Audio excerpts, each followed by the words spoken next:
kaip nebūti aukos pozicijoje ir nustoti kaltinti kitus? Tai buvo tavo pasirinkimas, teisingai, Ernesta? Tai buvo tavo pasirinkimas taip gyventi.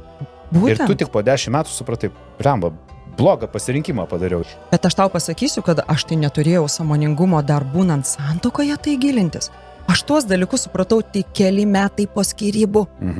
Kas turi būti? Bam, tipo nušvitimas, o man netinka, gal pradėsiu prisimti atsakomybę už save. Kada aš pats pasirinkau šitą partnerį, jeigu aš esu aukos pozicijoje, realiai man yra naudinga ta situacija, dėl ko aš esu. Nu ta auka, ne?